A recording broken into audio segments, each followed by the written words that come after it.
Hey guys, what is up? Welcome back to Prospect Central 101. My name is Chris Robbins, and today I am joined by, Carson Haley. and we're going to be watching some Ronald Jones. So for those of you guys who are in Lombardi Chef Talk, I actually just went through and posted some pretty interesting comparisons between Ronald Jones and Saquon Barkley. So go check that out.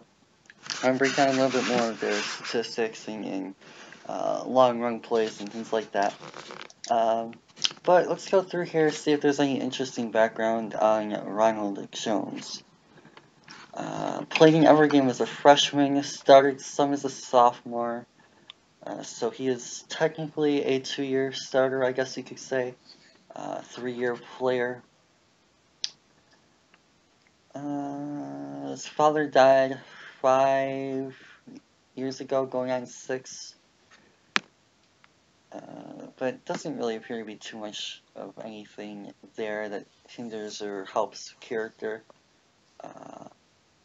He is a third-year junior, and he's listed at 6'2", 210. So we'll start by asking you, as we always do with these types of things, about his size. He's listed at 6'2", 210. Is that good for you, or do you want to see him bigger or smaller? I prefer a bigger back, but it's not too big of a deal. I do have some questions if he can hold up for all 3 downs, but that's one of my concerns. But it's not such a big deal. I just need a back that can get the ball in open space and go score. Just as long as he can hold up for 2 downs, that works for me pretty much. Yeah, so actually, he does have a pretty long, I'll actually bring that up now. He does have a pretty large workload as far as carries go. Yeah, I think it was like 261, I think, this past year. Yeah, and even from a per game standpoint too. There were a couple of games he was in there like 30 times. Yeah, you'll see it here. 30 versus Stanford, 28 UCLA, 25, 27, 23. So he's had 1, 2, 3, 4. He's had 6 games of 19 or more rushes. He did miss the California game. I would assume that was an injury to some degree. But yeah, so you're ready to just... Oh, and there's his stats, by the way. 261, 1550, 19 TDs, 5.9 yards to carry, all that good stuff. But otherwise, you ready to just get in, or any other points you want to talk about before we start? No, not really. Sweet. So let's get started here. This was the first game of the year. This was versus Western Michigan. And yeah.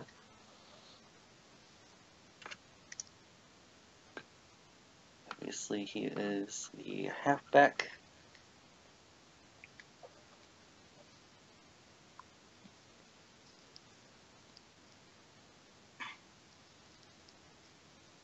So not really involved in pass protection on that first snap. Probably more of a route runner if you're going to be using him in receiving situations.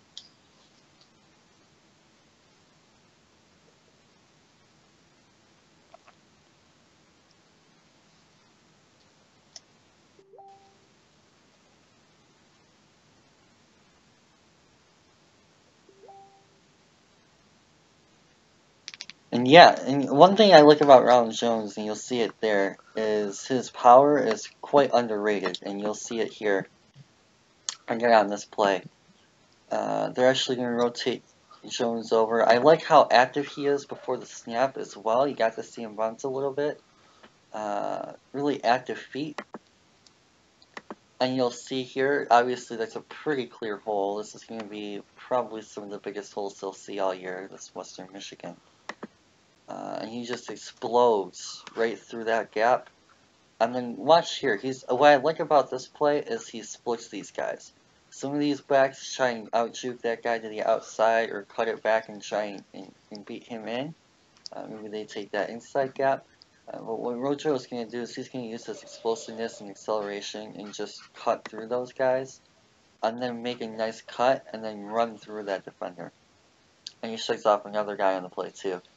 Keeps his balance very, very nicely there, and he's still moving forward. Still moving forward. The yards after, and he falls forward at the end. So the yards after contact are definitely there, even though you wouldn't expect it from a back his size. Yeah, his power is very underrated. People don't understand that he can bounce off tacklers without a problem. And the thing that I really like about that too, with his power, is that he has great leg drive. Definitely does a great job of keeping his feet moving at all times, and he never stops.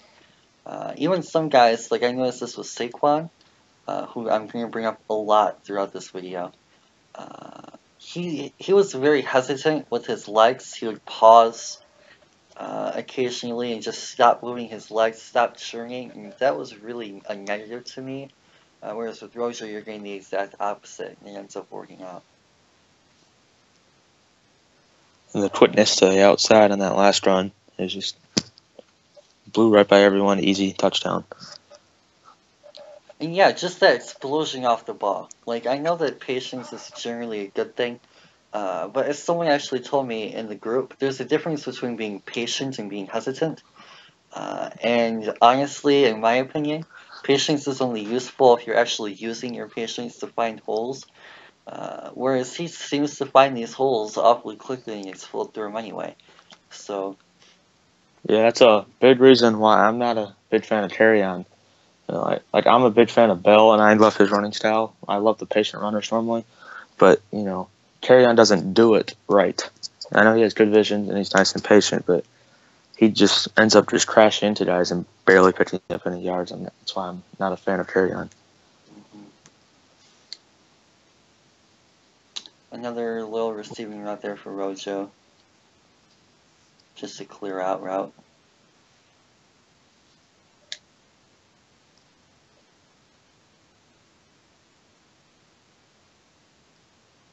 Third and short here.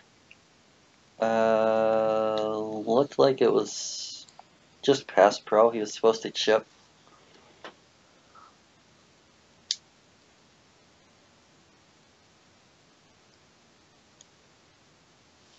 Back to the runs.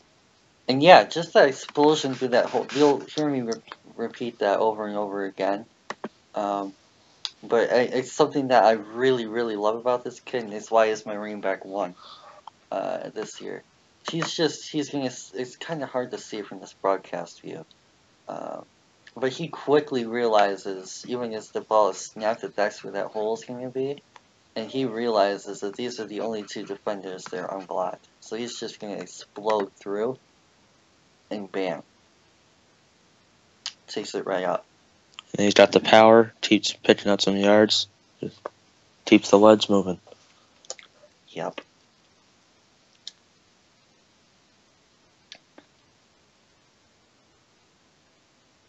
Even there, falling forward, picking up the first.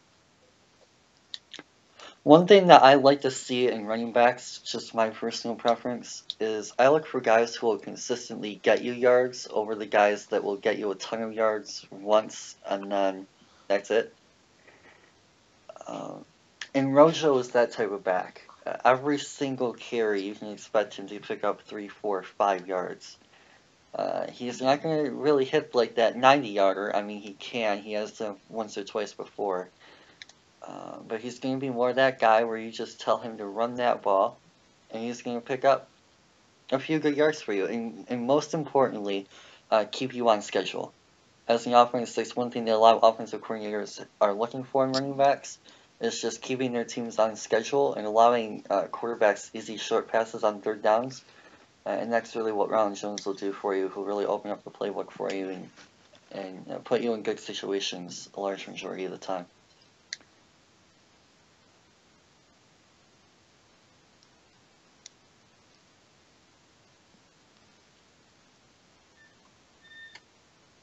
Whereas with some of the other backs in this class, they get tackled for loss easily or just flat out stuffed very easily. You don't really see that a lot from him. Now another thing too is people really who like looking at the stats here, they don't really realize that Ronald Jones has some hands. If you need him to catch a football, he can. And it's all about getting in the ball and open space in that situation. Just a simple little swing route, and he makes the most of it. Takes it for a first down, 3rd and 10. So while he only had like 15 catches this year, those 15 catches worked.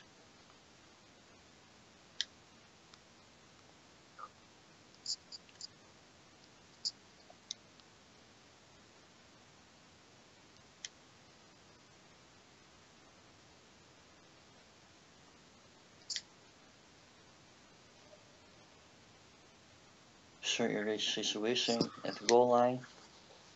Handed off to him, touchdown.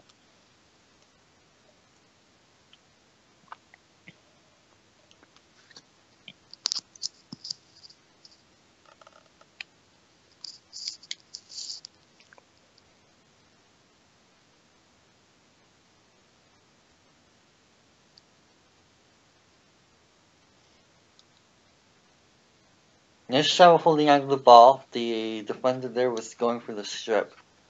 He had it really nicely cradled. Good ball security doesn't really seem to be an issue. The explosion to the outside. They can't handle it. That should have been a touchdown if he doesn't get tripped up right there.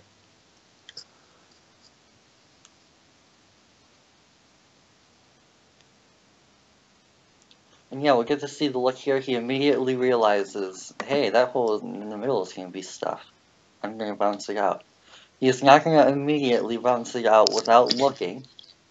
I mean, there are backs in this class that don't even bother to try and find the holes in the middle of the field. But I mean, we'll quickly see here. Like, this is when he gets the ball. This guy's beat. This guy's beat. This guy's on this outside, the other outside edge. You have this guy 74 holding on to his guy enough. He's gonna correctly take that move. You have the tight end to take out the cutback guy here. You just have to beat this guy here to the outside, and he's obviously quick enough to be able to do that in most instances. Just doesn't get enough of an angle on it. And you still beat him anyway.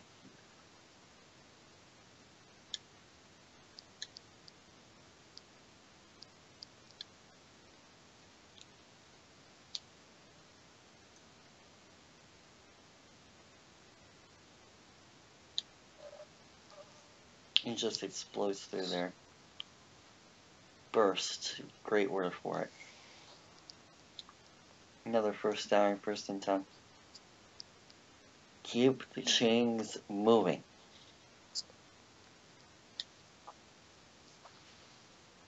Another thing I noticed about Ronald Jones too is that he's fixing a variety of offenses. I really like him in up-tempo offenses, no huddle teams, as well as teams that really like to chew that clock down.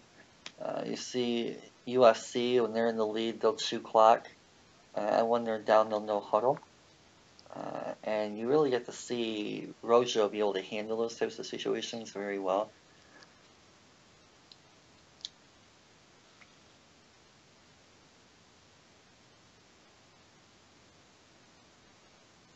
You see here, play clock with 10 seconds.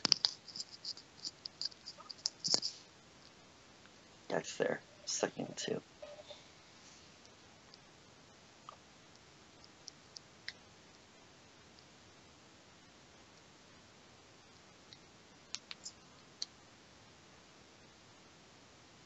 can see him limp off with a hamstring right there. How much time was lapsed in that? 7:40 to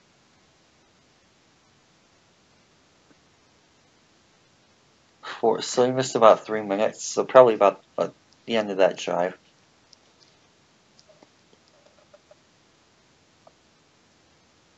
Kept his balance and recovered nicely on that play.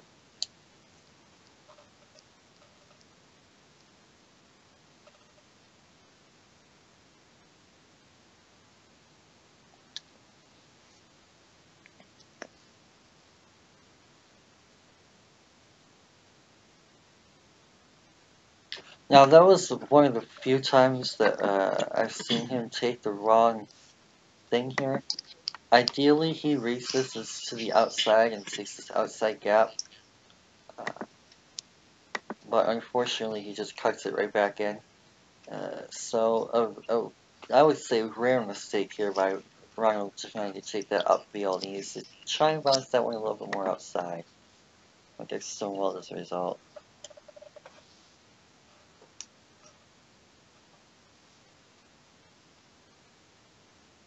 But because what happened was he was so explosive from that get, and he really attacked that gap from the very beginning, he wasn't tackled for a loss. I mean, there are some guys where they're TFL there. He at least got back to the line of scrimmage because he really has that nice attacker's mentality I look for in a lot of these players.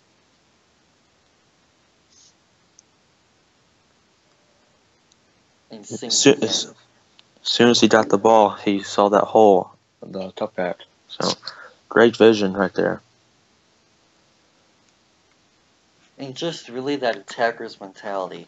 It's something that I look for in all positions, really, because there's different ways to see it with different guys. But, I mean, as soon as you see that opening, you gotta hit it right off the bat, and that's exactly what he does. Not really a fan of that play call, but that wasn't him running anyway.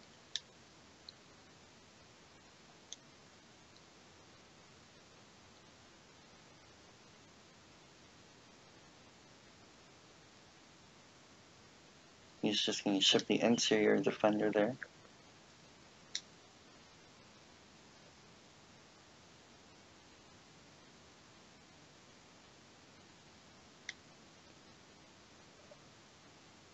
Vesper on the left edge.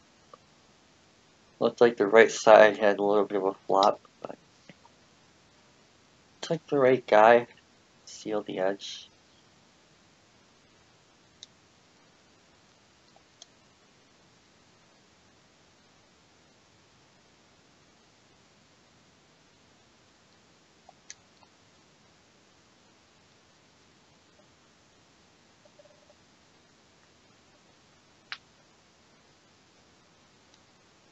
And again, it's just one of those things where he keeps moving forward, and because of that, he gains a yard and doesn't lose anything. And we're going to see, obviously, that guy misses both of his assignments. Actually, if you want to be technical, all three. So these two guys get free. And then it's basically a 3-on-2 from there on. Or if you want to go 4-on-3, whatever you choose to do. So no matter what, he's outnumbered in this play 1-to-1. He has to try and beat a guy in short space. But I mean, a lot of these guys, they're in Barkley's case probably reversing field, or in Geis's case, he's stopping and not trying to move forward a lot there. But you really see Jones with that attacker's mindset pick up that extra yard or two.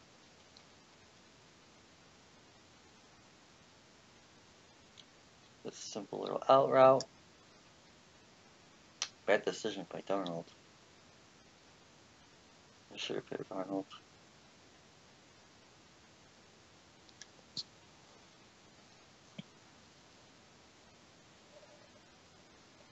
And he lost his balance a little bit there, but otherwise, I mean, we'll watch this play develop here. I mean, 57 here, clearly winning, right? So you're going to see him take that look to the left, say, okay, 57 is already here. I'm going to take this around, and because of that, he's able to pick up that extra yard or two instead of losing yards.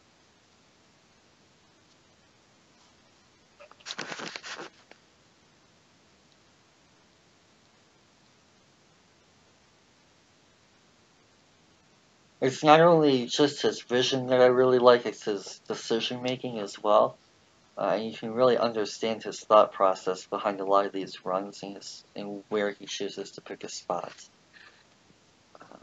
Definitely something that I really look for.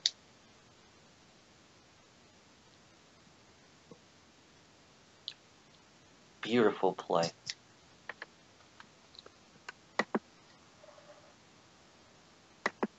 Again, kind of blown up. There's three guys that have beaten their linemen here. The left tackle is beat, the right guard is beat, and the right tackle is in the process of, well, not there, apparently. So both tackles got beat, rather. And somehow he finds a way to slip, what is that, 4 guys in the backfield? And he picks up 4 yards.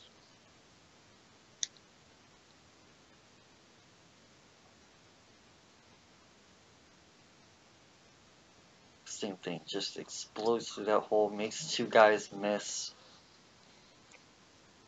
3 guys miss. 4 guys miss. Touchdown. Sharp cut to the outside and the explosiveness. It's just so quick. And the other thing too is he's not just like a burst quickness either. He has a little bit of agility burst to him too. I don't think that people realize with him how quick he is. And not from like an explosive standpoint, but just from a burst.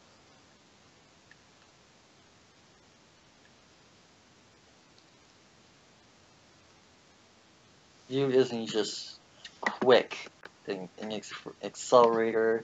He's got, well, I mean, he has all that stuff too. He has the agility, the acceleration, the speed.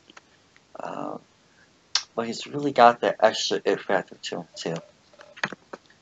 So, just again, just want to summarize what you've seen from the first game, Western Michigan. Just the quickness and the nice vision and the quick cuts and everything. It's hard to stop, and he's very quick off the ball. The explosiveness is just everything is very quick about him, and he's got underrated power where enough he can break arm tackles very easily. Yep. And that's basically all I was going to add to is all that stuff plus his mental processing and decision making is very, very high quality. Oh, forgot about that.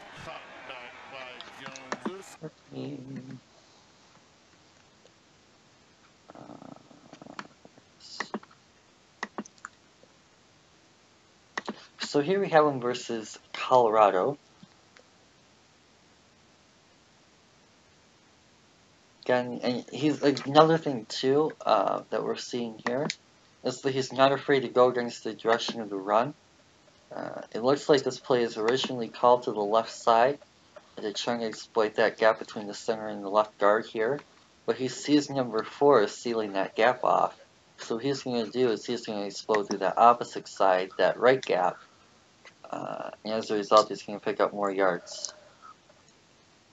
Yeah, he hadn't even taken one step, and he already saw the cutback line. It's very quick mental processing right there.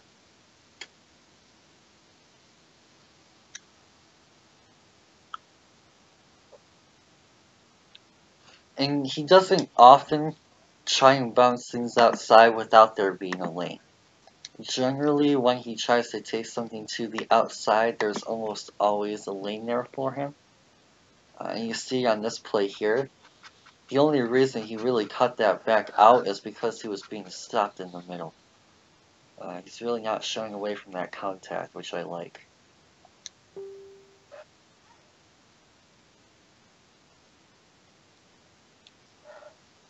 On that play, it kind of backfires a little bit. Doesn't get enough. And I would have to say that so far, that's my one biggest criticism of him from what we've seen, is I want to see him, a little bit more. I want to see him really complete that bend and get more edge bend. He takes a little bit of a linear line through there. I want to see him kind of try and bend that a little bit more.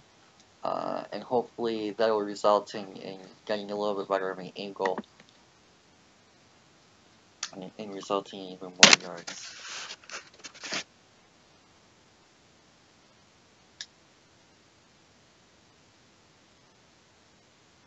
And again, just stuffed in the middle, so he's going to use that chance to take it outside.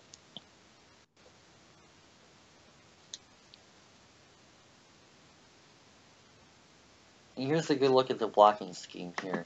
You're going to see that the A gap is cut off, at least from him. This gap is being sealed, well, not even really there. This gap is the opposite side. This gap is being sealed by him. So where does he go? He's going to take it around the tight end here to the outside. And then that gap gets sealed off anyway. So he just takes the open space and runs to it.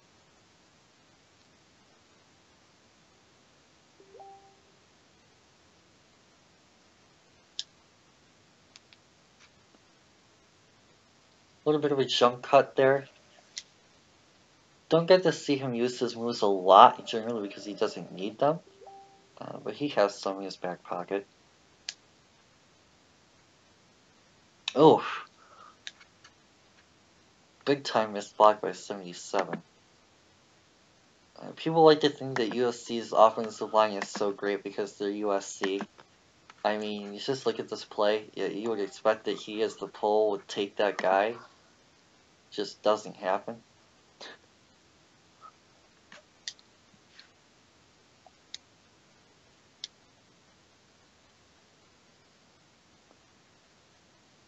Places out as a motion receiver. Nice hands catch. Yep, not in the body. I love that. That's a big thing with me.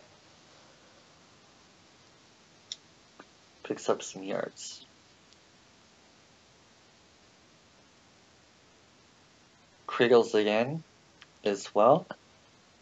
I'd like to see him maybe put it in the left hand, get it farther away from the defenders, but Yeah, sideline hand. The ball was secure. No real issues there is what I was trying to get at. And pass blocking too. Look at him just stonewall these defenders. Bruce Darnold plenty of time. He shouldn't have held the ball for near that long.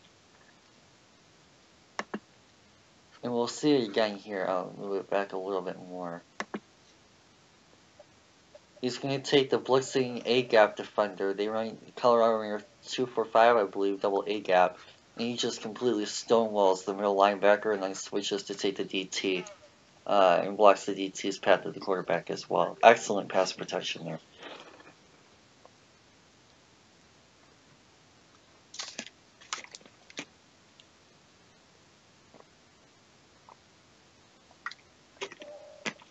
Same thing there. He's getting forced back a little bit by the bigger defender. But nonetheless, still held him off the quarterback.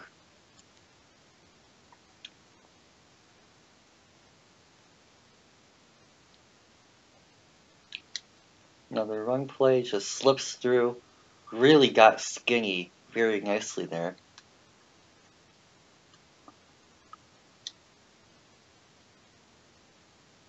Outside zone, and then just cuts it back inside. And the forward progress should give him the yard. But again, what I like is he's not just reversing field here.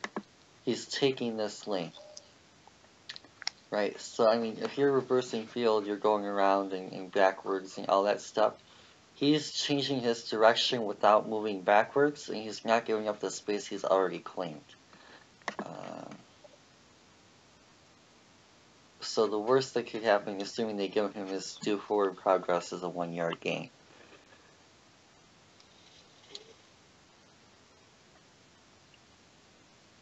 Pass protection just takes his gap very nicely.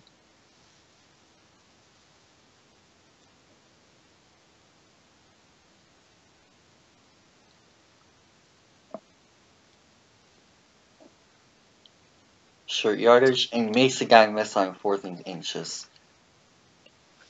Picks up 3. Is still on his feet. Won't go down. Watch this play here. He's just going to completely juke him right out of his shoes and make him miss. Slippery. Guy's wearing butter legs.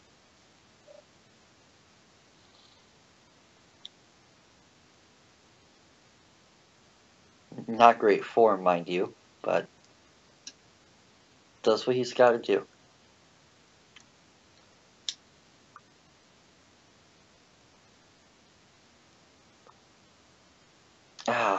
Blocking. Oh, a little too far. Now we're going to watch these interior gaps. They run the left guard on a pull.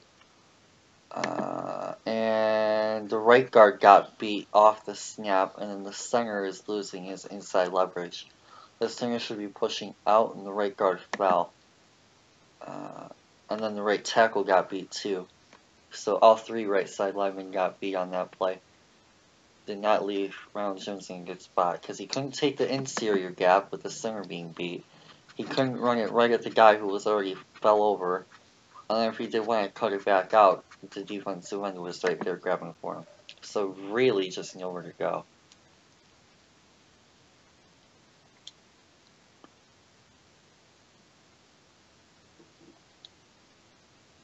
I can't shake him off there either. So is this a situation where he's trying to win one-on-one? Oh, both tight ends went for the same gap. This outside tight end should have been sealing the edge here, but instead he followed the interior tight end, the inline tight end, to take out that linebacker. So they had a 2-on-1 block when they left the edge open. Mystery by the tight ends.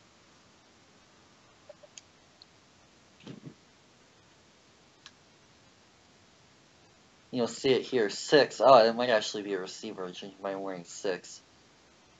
6. If he was on 1, he was Rozier a lot more open room.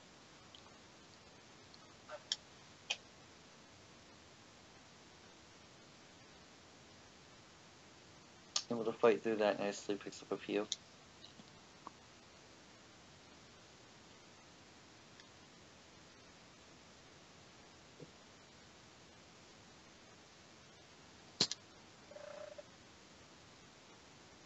That's really impressive to get outside there and make that guy miss. And what I love about him is here, he's not moving backwards. He stops. I don't really necessarily like that he stops. I think that was more of a juke, like a fake. He was trying to go for it to try and fake that guy back to the inside. I wish he would have kept moving here. But he's not moving backwards. A lot of these guys here, they're reversing field, they're falling down, they're just moving horizontal. Whereas you're going to see him just bend a little bit here around the edge, and then he's going to bend around even more to make him force the leg tackle.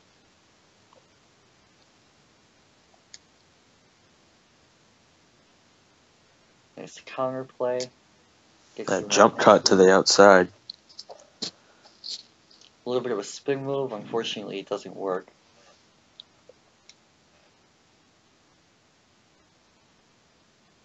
Now, do you think that this was an actual counter play, or do you think that he might have read that outside play? That outside player. I think he read the outside play because I think he's originally going for that gap, and then I think he sees it close off and he jumps cut to the outside. Oh, I'm talking about this defender here on the far right. Oh. Like, do you think that that play was originally meant to be a cutback to the left, or do you think that he cut it back when he saw that guy was unblocked? I think that was originally to the left. Because you have that guy pulling to the left. Usually you don't go to the right if there's a guy pulling left. Yeah, good point. But like there, you're talking about was inside, so he bounced it out. Yeah.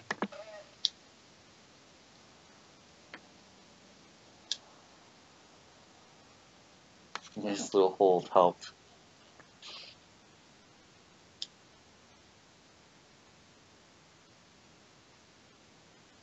Just great. Got skinny there. Picks up a couple.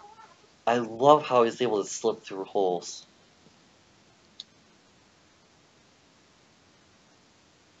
And again, just that cutback. Just slips through that hole. Just got really small. Get off me. Oh, man. And then he trots him, just keeps going a little bit more. That's a great run right there. Yeah, I know that there's a replay, but I'm going to break it down from this angle a little bit more too. So, what we're going to see here is originally this looks like some sort of draw play up the middle, but he sees that his left tackle got beat, right? So what he's going to do is he's going to bounce that to the right here instead, trying to take the outside lane. But as you mentioned here, he just does a great job of slipping through that hole very nicely. Makes 2 guys miss there. Makes him miss. And then, of course, he has just that nice little power to him at the end. Keeps running, finally gets stripped up at the end. Makes him miss. 3rd guy slips out of that tackle. The yards after contact is definitely there.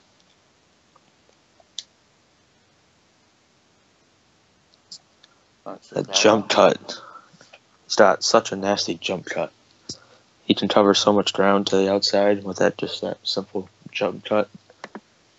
And what I like about it is, relative to Barkley, who uses that cut to get horizontal leverage, you're going to see Roadshow use that to create vertical leverage. So like here, he's not going to take that hole, so he uses the cut. He doesn't go backwards with it, he stays at his line, but he uses it to create more vertical leverage so he can get down the field more easily. And as a result, he picks up 2 or 3 instead of moving back.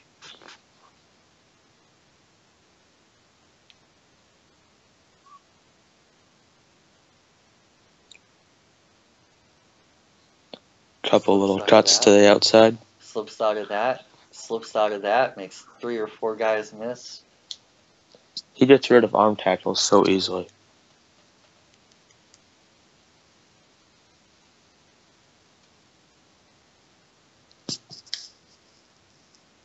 Takes that out. And again, man, picks up a couple extra yards out of an arm tackle. And it's not that Colorado's form is particularly bad. I mean, there's a few of these instances where they've quite clearly had him wrapped. And again, beautiful. Beautiful. See, this is why I have Ronald Jones ahead of Saquon Barkley, people. Is exact runs like this. Now, on this instance here, right, obviously the linemen aren't exactly doing great on this right side, particularly the tight end. Now, Saquon here stays at his level, right, or maybe cuts this back around and reverses field, whatnot. But what he's going to do is he's going to take that lane here, sees that he has a one-on-one, and he's going to take this upfield. As a result, he trusts himself to be able to outmaneuver the 6th guy here for the one-on-one, and then bam, he just out-avoids him. Easy. Touchdown. That run is incredible. So slippery in space. It's fantastic. And this angle is going to be great right here. And we get to see the blocking too here, right? So you're going to see this right tackle, I want to say, unless it's a pull. He's going to get beat to the outside, right? They have the tight end there. As a result, okay, he's obviously not going to be able to get through there, especially with one unblocked. So what he does, he stops. Now, okay, I don't really like you stopping your feet without purpose, but he uses that stop of the feet to create vertical leverage, right? So that he can cut upfield using that. And then, just that cut to get away from that defender there, jumps around him, makes him miss, and that's how he gets out. The vision to see that cutback line from so far away is fantastic. And then that nasty cut. Yeah. And then that nasty cut is just, you can't stop it. It just slips away. If he's in open space, you're not getting him. He's going to break that 9 times out of 10.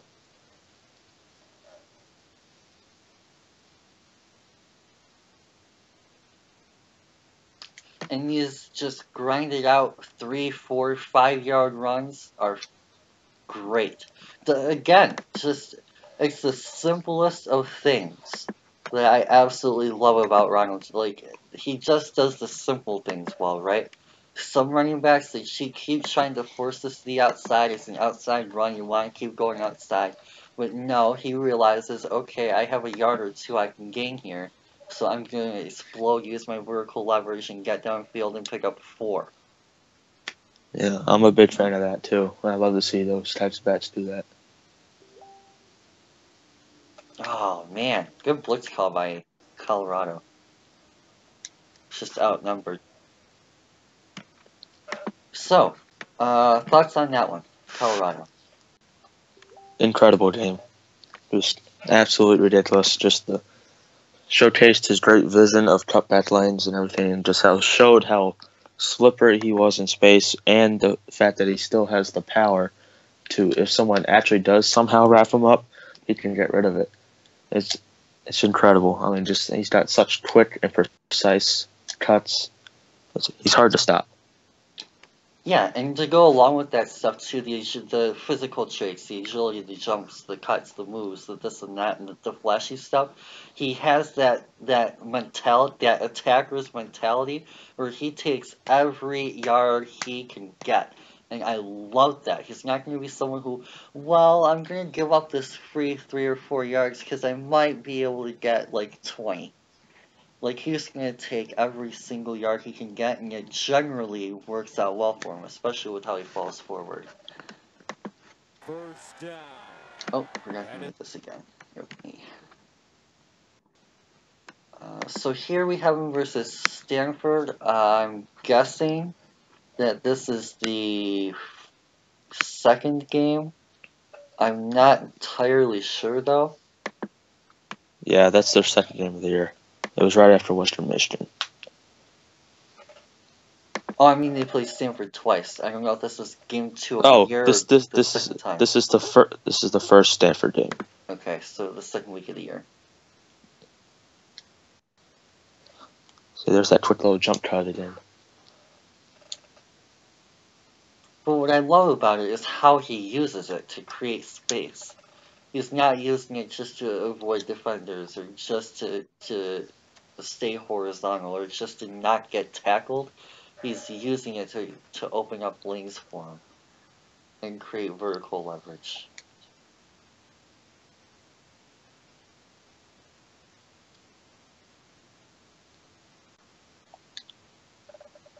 Just explodes through, gets skinny, stays on his feet as long as he can to pick up that extra yard.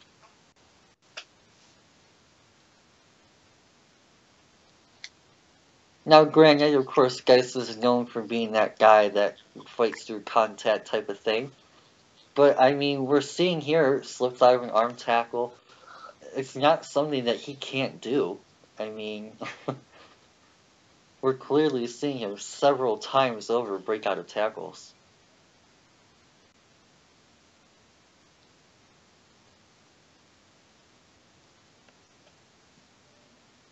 Just simple. 4, 5, 6, 4, 5, 4. Staying on schedule. Keeping your drives alive. Moving the chains. Critical. Especially in a game versus a relatively solid defense like Stanford.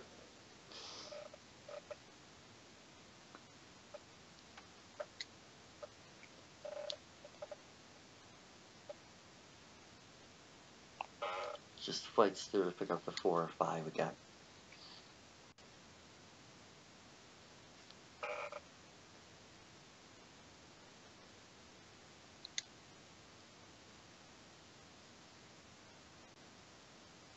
I actually didn't see him on that play.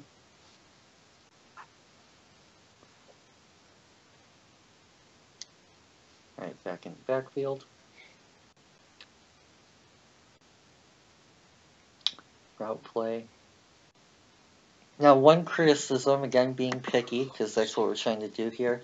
I do wish he would chip on these routes, like right here. I do wish that he would help that tackle and chip him on the outside instead of just running all the way around. That could be something you look for him to improve going to the NFL level.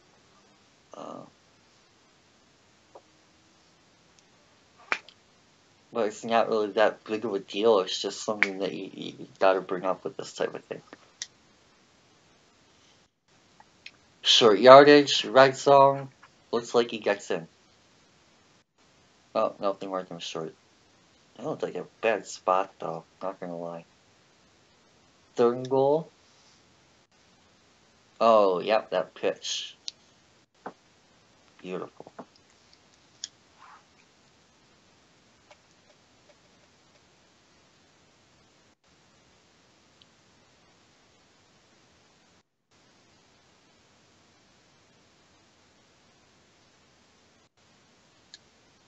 I don't know about you, but I don't think I've seen a running back or even a skill position player from USC as talented as Rojo since Reggie Bush.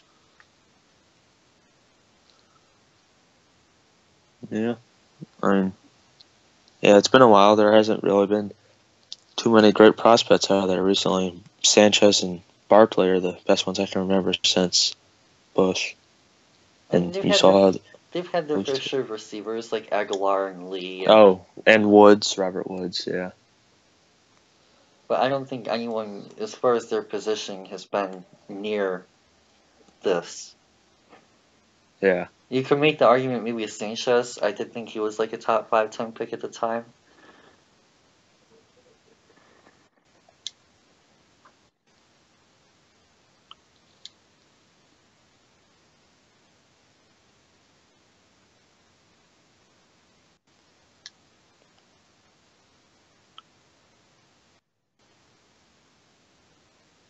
But he just has that explosiveness, that burst, and that attacker's mentality. Oh, so great. Ooh, beautiful style to play fake. Like that. Yeah, he's really good at that. I believe that I have that in my notes too. Can definitely be a weapon in play action.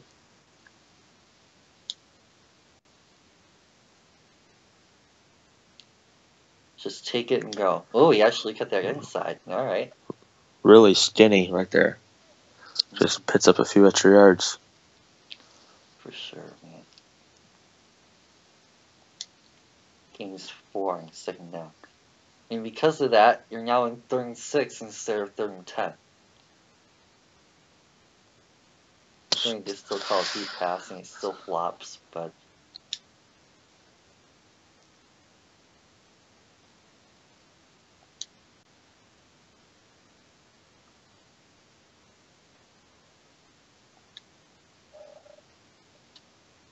just bounces off of him. The precise cuts. When he cuts, he wastes no ground. It's just really quick. It's very simple. Yep, exactly. He doesn't waste ground, and more importantly, he doesn't lose ground either. He doesn't just say, "Oh, I just took all the space. Here's half of it back." Oh man, what a play there too.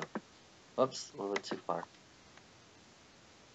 Just sells the pass fake first, then gets out for the screen. Nice catch. Then takes it immediately upfield, and just makes 2 guys miss for the first down.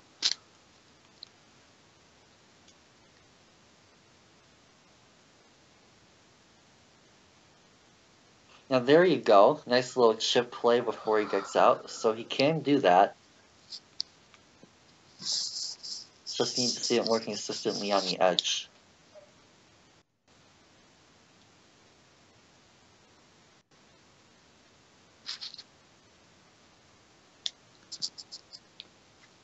Oh, a little bit of a contact-inducing move there, actually, too.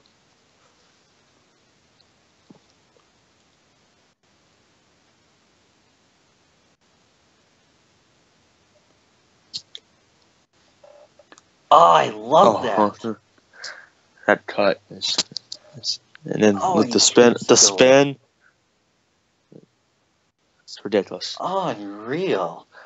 That's great. Just does it outside run, but then he sees the hole inside and he just gets there so quickly. He doesn't keep trying to go outside. With that vision to see that, great. And then he just, bam, makes him miss. Oh. The burst out of his cuts is ridiculous. It's so quick.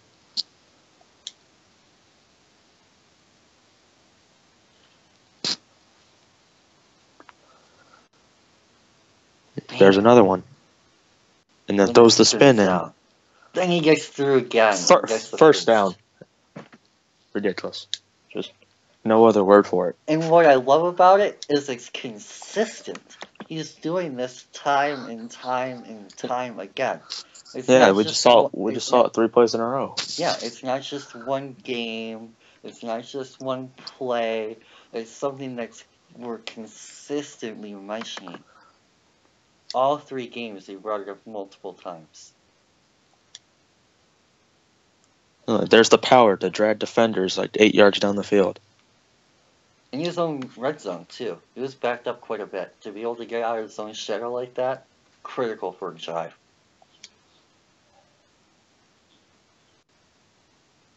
Picks up at first. Oh my goodness. Now they're stopping short, apparently. Third and that looks more like inches compared to a yard, but okay.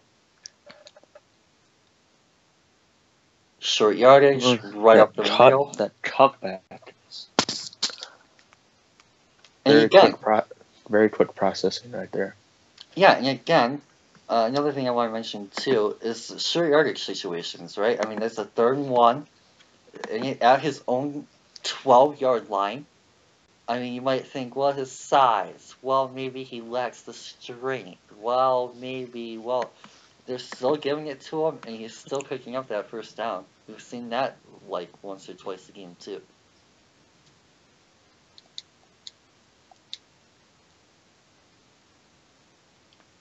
He's not a guy who can't go out there on 3rd down and win you or get you a reception, get you short yardage.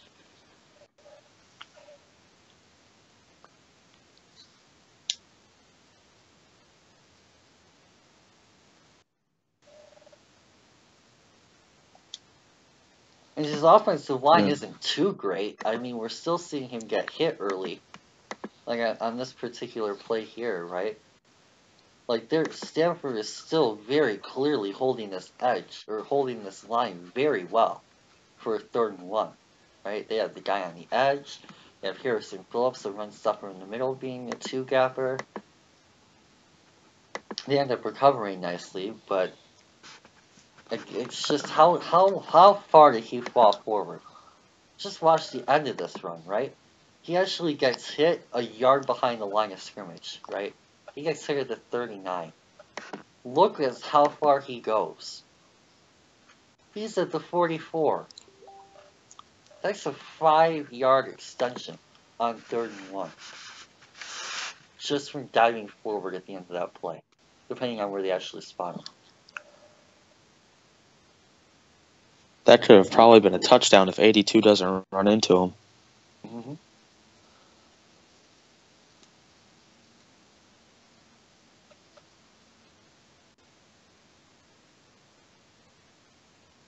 How does he... Oh, sold it. Okay. Oh my gosh.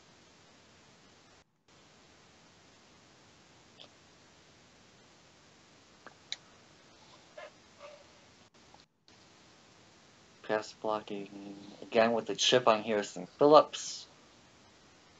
Nicely done.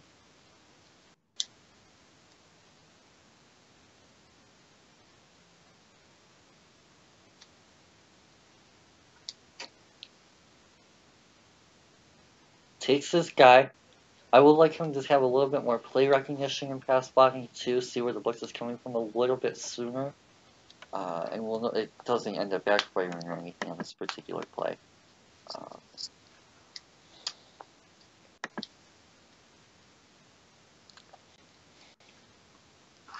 But we will see. He's just going to really stick to his man here.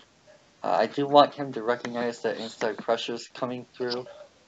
Particularly right here. If he's on Harrison Phillips at that point, might have a little bit more time for Donald compared to the edge. Again, just being picky with his pass blocking.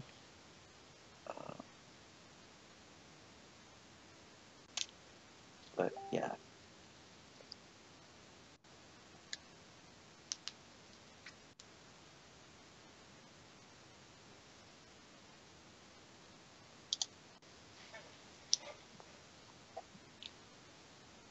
Just fighting there.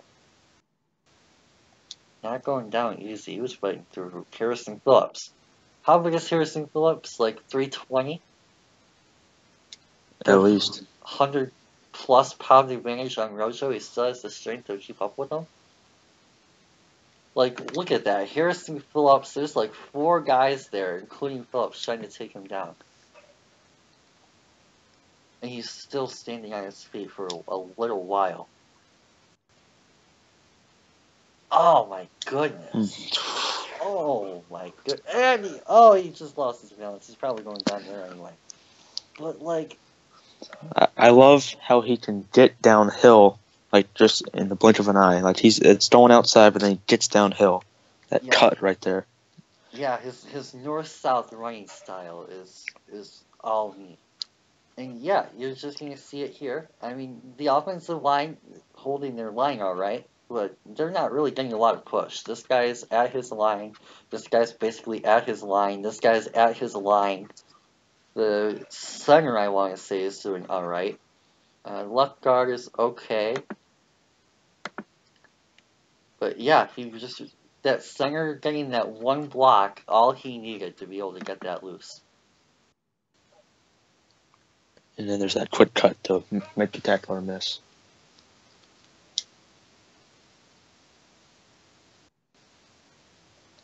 And you're getting that vision. And what I like about that play too is you got to kind of see his eyes from this angle. Now watch this, right? He's clearly selling this inside run. Like you can see his head is still looking straight at 97. But yet you already see him start to change direction. It's unbelievable how natural a feel he has for this blocking, right? And you see it here, he's finally, his front foot is finally starting to move a bit to the left, and he's finally starting to change his head direction. But yet he's still really selling that inside. It keeps 97 moving inside, which opens up that hole even more. And then he finally changes his head direction enough to be able to pick up that extra yard or two. He sells that cut really nicely. And you see it again there. I've already brought this up a couple times, but he uses it for the right purposes. He just creates more upfield leverage for him. He's not using it to try and juke out that defender to go around him or anything like that. He's using it to be able to free up that lane to be able to cut inside. And you see the same thing there.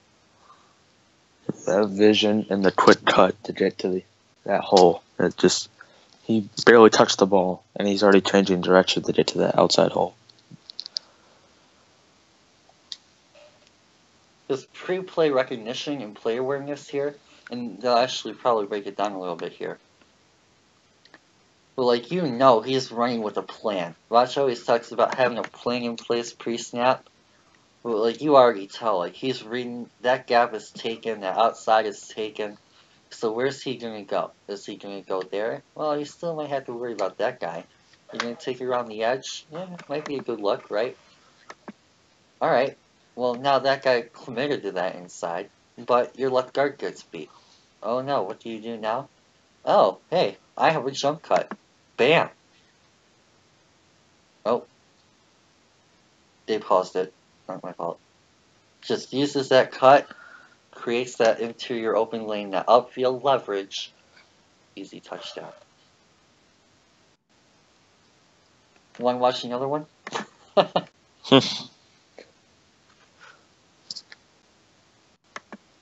So thoughts on that?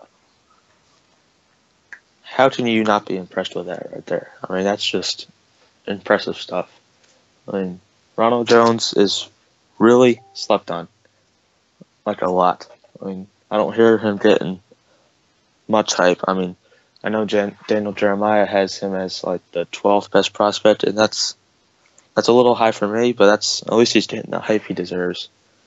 Right now, I have him as running back 4, but it's really close with Sony Michel for running back 3. The combine is going to have a big impact to see how they test, but that's like a really close staff. I mean, I gave both an early second grade. I think Rojo's easily a top 50 player. If the Browns like at 33 and 35, they need running back, and if they don't get Saquon at 4 or 1, then I could at 33 or 35 I'd have no problem taking Ronald Jones. I mean, that's impressive stuff right there. Yeah, honestly, like from what I just saw, I wouldn't mind him at 21 or 20. I mean, Like it's just and again, it's all about that mentality, the mental traits I'm seeing with him. It's not that he doesn't lack the physical traits, right? He still has the quickness, the agility, the speed, but he has those mental traits, and I'm not really seeing that with a lot of these backs so far. Yeah, Geist has some, sure. Barkley struggled with it a bit much from what I've seen in him. And even the numbers, outside of his 10 biggest runs, he averages 3 yards a carry. That's kind of abysmal, right? I mean, that's half a yard per carry less than Amir Abdullah. Whereas with this kid, I mean, he's still, even if you take out his 25, 30 plus yard runs, he's still getting you 5 yards a carry. So now, one thing that I'm going to start doing for some of these maybe is going through some of these Jeff profiles now that they've been updated and things like that, and comparing what we just saw through our first 3 games of watching him on film, or at least the 3 games that we're actually watching him with you guys, and comparing him to what some of these experts have seen. So, strengths. Runs with desired level of calmness in the face of oncoming traffic. So basically, he's not trying to overthink things. Trusts blocking development and hides cut intentions until the last seconds. So yeah, we kind of alluded to that. How he really sells that cut at the very end. Plays with light electric feet that are dynamic in tight quarters. So yeah, you talked about that a couple of times. Elite planting acceleration. Loose hips are able to make rear cuts as sharp as 90 degrees. So again, you talked about the sharpness of his cuts. A deadly stopping start to ruin linebackers trying to pace and mirror him. We saw that in the Colorado game, that stopping start move. Can find side door out of traffic into the outside track. Maintains top play speed and is able to string together moves on moves. So yeah, we actually didn't talk about that. Really seemed to be going at full speed from the second he gets the ball. I think we did talk about that a little bit. But his ability to string together moves. I think you mentioned it once, how he was able to transition from the cut to the spin. But yeah, definitely something that's listed as a positive here. It has lower body wiggle to dead leg tackle attempts and slide by defenders. Willful. Squares pads at impact for improved contact balance. Fights for yardage and falls forward. We mentioned that quite a few times. Had just 2 fumbles over 590 carries, so definitely again something that we did mention when we talked about him cradling that ball closely on that 1 carry, I believe in the Stanford game. Wasn't prolific as a pass catcher, but is more than capable. And yeah, again, we talked about that as well. He's not really statistical with it, doesn't really get utilized a lot with it, but he does have that hands catch, didn't have an issue with drops like we saw from Saquon. And he really does well in the open space when provided. And willing to stand in and offer some blitz protection. And yeah, we did see that. He shook those interior defenders nicely, and the 1 or 2 times that he was asked to be in pass protection, he did so. Didn't give up a sack or anything like that, didn't get beat. So, what are your thoughts on his listed strengths here? Anything that you'd like to add? Anything that you don't agree with? No, they pretty much got it all. Alrighty, so let's go to his weaknesses here. Relatively lean frame. Alright, yeah, he's listed at 6 foot, like 200 or so. So I can understand that one. Could require limitations with his touch count over the course of a season. Okay. Yeah, that's what I was talking about at the beginning.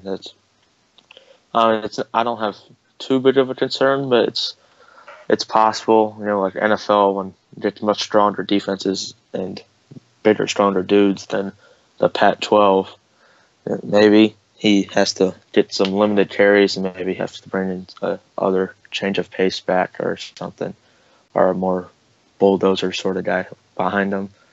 It's something I kind of have a concern with. Maybe he has to be limited with some of his carries. True, but I mean, again, with the way the offenses are developing now, I mean, there are quite a few committee systems, right? Like the Eagles, yeah. The Eagles are one, the Patriots are one.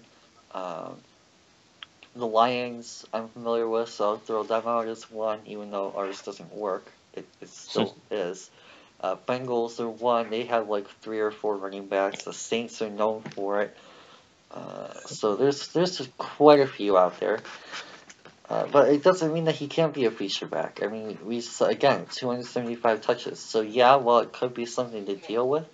I mean, I would hope that you have a backup on your team that's like at least kind of capable should you get hurt or something.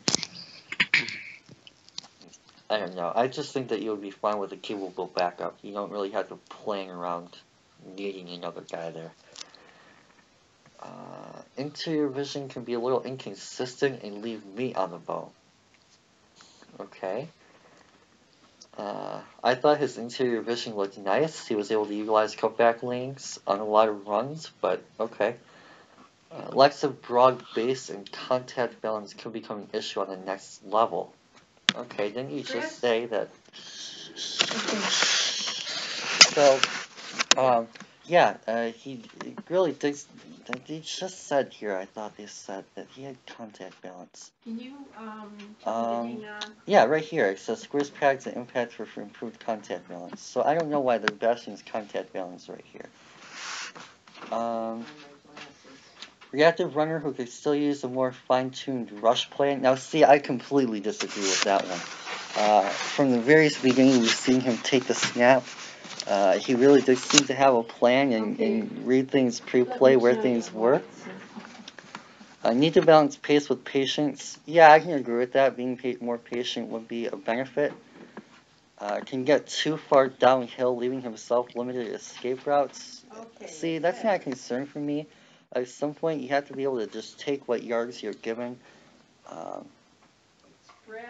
But has room for improvement with run check and gap scheme. Can improve tempo and rhythm to set up cutbacks on stretch plays. See, I didn't really have an issue with his cutbacks. I don't know. I thought that you said his cutbacks were nice too. Takes too many punishing blows and quest for additional yardage. All right, I mean that's fine. You're a running back. You should be able to take hits. So, what are your thoughts on that and his weaknesses? Where does it say online? I thought some of those weaknesses were not really weaknesses, like taking hits, like in fights for additional yardage. I have no problem with that. That's what you're supposed to do. Talking about how he cuts back too much or whatever. I don't care as long as you get yards. I don't care if you're cutting back. It's just that was kind of odd. You know, I just didn't. Some of the weaknesses they said I didn't really see as weaknesses or I don't have a problem with. So. But yeah. So they have a comparison to Jamal Charles. What do you think about that? This is the thing they have. I hear that one a lot. You know, I see him more as LaShawn McCoy. You know, most people don't agree with me there, but I hear Charles is the main one. But I've watched a lot of Bills football, and you know, it's just he kind of reminds me of him. You know, it's just like kind of like the outside stretch runs, but has the ability to cut up and then nice cutback lanes. You know, it's just yeah, that's just who he kind of reminds me of. He protects the ball better than Shady does, and he's probably got a little bit more power. Shady has some, but that's kind of a guy he reminds me of just from watching a lot of Bills football. Yeah, I think that the one argument that people would have with you on that is from a receiving standpoint. Jones only had 15 catches because of under usage in the passing game, whereas McCoy had, I'm guessing, a lot like closer to 50. So that's probably where people I would guess, get caught up in that. But yeah, I definitely see it from an agility standpoint, and it's not that he isn't a capable pass catcher. He has the pass catching traits. We saw him with his hands catches. So, bottom line here from center line, Jones is a classic slasher with the wiggliness willingness to alert infield tacklers and then burst to chunks of yardage. Much more assertive runner in 17 and improved upon areas of improvement. Jones has the ability to turn into a much more dangerous pass catcher than what we saw at USC. Again, we just brought that up. Should test well at the combine. Definitely something that I'm looking forward to myself. or will still be concerned about carries usage, and that'll affect his value. Well, let him slip. That's fine by me. He's a big play talent with a chance to thrive at a high level wherever he lands. So yeah, I mean, we kind of talked about ability to play for all different types of teams. Is there anyone? I know you mentioned Cleveland already, but is there anyone that you don't see him as a fit for? I mean, outside of course, like the Jacksonvilles and the Dallases, they already have the Zeeks and the Gurleys and the etc. I mean, is there any Uh, team that you could realistically see taking a running back in the first 2 rounds that he wouldn't fit with? uh, If no, you- I think he fits pretty much everywhere. Just so you know, obviously he's not going to go to a team that has like those big time bats, as you mentioned, like Jaguars or Cowboys, or anything. But like a team like the Browns or uh, Lions, Seahawks, um, possibly Patriots. Oh Yeah, man, replace you Dion know, West. What's yeah. gonna be off of that? I think he fits all. I think he fits all of those teams. Yeah, and another thing you watch too is you mentioned Cleveland at the top of the second. What do you think about the Giants and Colts? Maybe I mean, their teams if they don't get Saquon, maybe Oh, they could. What are yeah. you I thinking? I think he fits with both those teams too. You know, Yeah, so there's definitely. Oh, keep going. I'm done. Oh, okay. Yeah, there's definitely a lot of teams here. If he does fall through the second, which it sounds like he probably will, simply due to usage. Um, I mean, I'm sure that a lot of these teams, like the Clevelands, the Giants, the Colts, uh, Houston just took a running back, so they don't have their second anyway. Um, I don't know. Denver maybe to replace Charles. The Jets maybe if they choose to revamp their run scheme with Powell and Forte. Tampa if they choose to let go of Martin. Like basically all of these teams except for Houston and well, I mean Cleveland, assuming they take someone else, and Chicago in the top 10. So yeah, any final thoughts that you might have on Ronald and what you expect to see from him at the combine, things like that? Well, I just tell people to stop sleeping on Rojo. I mean, if you still somehow don't like him after what you just saw right there, I don't know what to tell you. I mean, just I have no problem using a top 50 pick on him, even a top like 40, even closer to the 30s. If you really need a running back and Geis and Barkley are off the board, like in the back end of the first, I don't have too big of a problem with you going with one there. He's that good. I mean, he's really good. I mean, I'm hoping he can run at the combine somewhere around 4.35. Yeah. Hopefully, I'm hoping somewhere in that range. Just we'll see how he tests. You know, I want to see like the strength aspects of testing at the combine. I want to see how he does at those. I don't think he'll be too bad. He's obviously not going to be one of the top at the running back class, but I think he'll hold up just fine.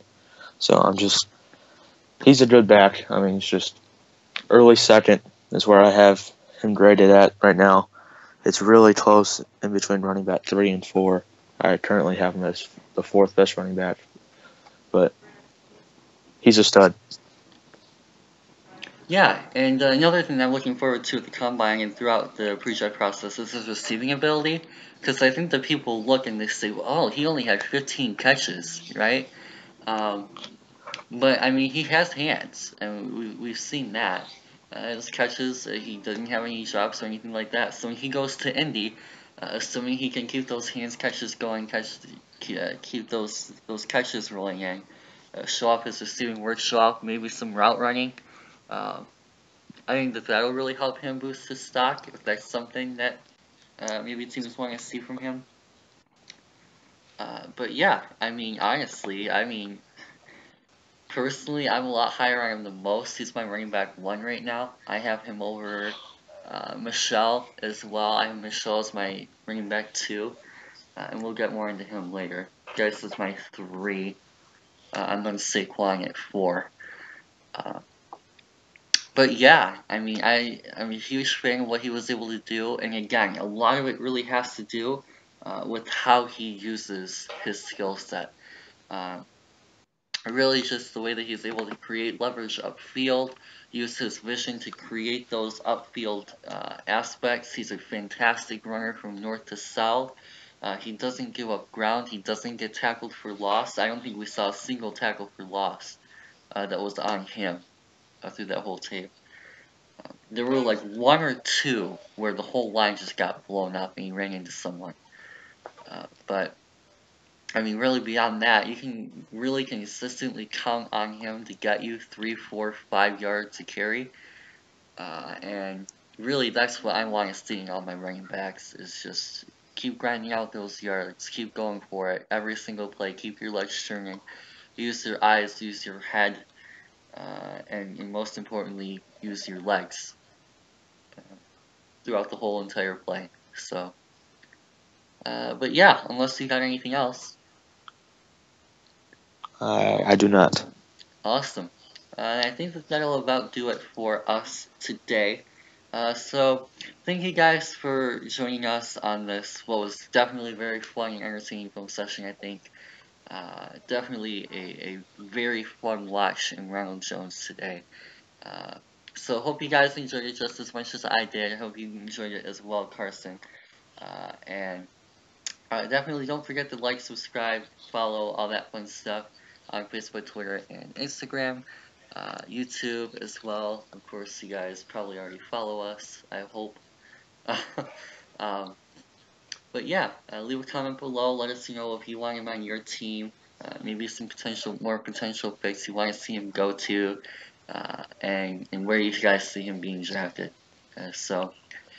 Thanks again, guys, for tuning into this one. Hope you guys definitely come back for more, and we hope to see you guys again soon. Peace.